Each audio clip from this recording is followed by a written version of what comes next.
How should companies be thinking about the safest way to bring people back? Well, it really depends on the company, and this is very good news. I think, companies where it's an office job, where people face lower risk, have different sets of circumstances that they need to consider than think of a job where it's a shop floor, an industrial job, and many of those stayed open. But jobs where employees don't have the ability to social distance and protect themselves, can't really wear proper PPE, protective equipment throughout the day, I think they need to take more aggressive steps to screen employees more regularly and screen them coming back to work than perhaps a job that's in a service type of setting where people can socially distance, where you could de-densify the office and create more safeguards within the office environment itself. And I'm seeing a lot of companies, and I'm talking to a lot of companies right now, that are talking about bringing testing into the worksite, not just to test people coming back, which I don't think we need to do, but implement more regular screening. What you're really trying to guard against is the risk that a single introduction of the virus into the workspace can cause an outbreak. We know there's going to be cases. We know there's going to be cases at work. What you want to prevent is a single case from getting into a worksite setting and creating an outbreak of any size. So give me the blueprint then, Dr. Gottlieb. I'm going to put you in the chair in the corner office of the C-suite. You're the CEO of a Fortune 500. What exactly would you do? Well, you want to de-densify the office. You want to try to create some social distance within the office environment. You want to try to segregate employees as much as possible into groups so that not everyone is intermingling with each other, but you have people in cohorts if you can. So you have shifts that are more spread apart.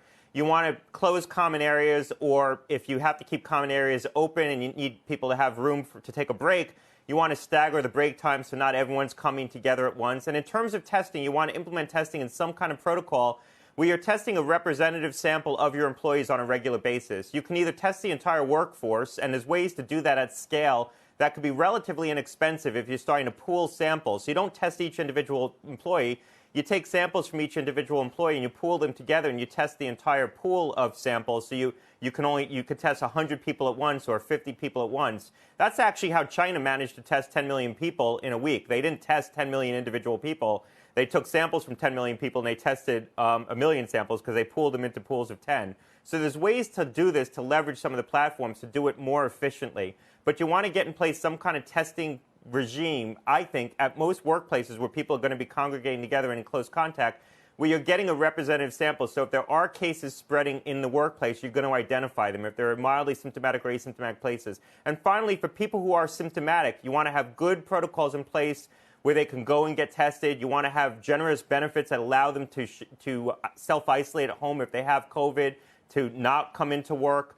You also want to designate someone inside the office environment to give advice to people who are worried about the fact that they might have been exposed or might have COVID-19. So many differences, too, to consider. The difference between a corporate office park in suburban America versus the office tower in the large urban centers. Many different things have to be considered, right?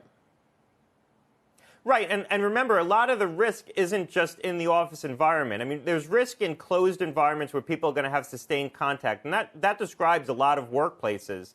And so you want to reduce that risk of sustained contact in a closed environment, but a lot of risk is getting to and from work as well. And so you want to provide for measures that help people reduce their risk of getting to work and from work. So if people have to take mass transit, maybe stagger the workday in ways in which people could get to work and get from work so they're not traveling during rush hour. Maybe provide for vans if you can, or other kinds of travel to work. Provide for carpooling, ways to sort of de-densify the trip to work as well.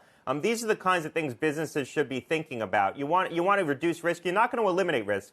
There's still going to be risk. There's still going to be infection. There's going to be infection in the workplace. Finally, another point on that is you need to have the tools in place to do good contact tracing in the workplace. So if someone does have a case of COVID in the workplace, you want to be able to quickly identify who they might have been in contact with. And there's actually technology that you can use in the workplace. A lot of these apps that track who you might have been in touch with that we might feel uncomfortable deploying in a sort of wide setting in the general public. In a workplace, that might be acceptable, and people might be comfortable with that. I want to ask you about the tools, and contact tracing plays into it. Dr. Fauci said something interesting this morning, Dr. Gottlieb, when he said a second wave of the virus isn't inevitable. That's the word that he used, that we can still take the right steps to prevent it. Now, contact tracing obviously comes into that. I'm wondering what you think about the statement he made and whether you agree with it. Well, I'm not sure exactly what he meant by that. I think some pervasive spread of this virus is inevitable. I don't think it's just going to go away. That doesn't mean a second epidemic or large outbreaks in the fall are inevitable. That we can mitigate. I mean, I think this virus is going to continue to circulate around the world. I think this is going to become endemic. It's probably going to become one of the circulating strains of COVID. And ultimately, we're going to need a vaccine to this to really fully vanquish the risk for good.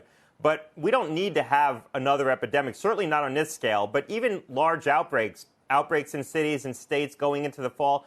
We do have the tools and the capacities, if we plan well, to mitigate that. And a lot of it's going to depend on what people do in the workplace. I mean, trying to get testing into the workplace is very important because I think people are going to have a challenge getting access to testing in the community. So the worksite might be someplace that people can get much more ready access to COVID testing and also testing mildly symptomatic and asymptomatic people. We can't just test people who have clear symptoms of COVID, because we know a lot of the spread is from mildly symptomatic or asymptomatic people that if we're not testing them on a routine basis, we might not catch them. Talk about tools and capacity. That's great. Do we have the political wherewithal, Dr. Gottlieb, to follow through on some of these more necessary steps like contact tracing? It's a great question. I mean, I think that some states are doing this very well and investing in this. I think other states are hesitant. And you're seeing some political concerns around contact tracing as well, because it seems to have taken on a political dimension where it's perceived as sort of government intruding into people's personal lives. I don't think it needs to be that way. I think that there's a perception that there's going to be so much infection that if we try to do contact tracing, we're basically going to have the government tracking down everyone.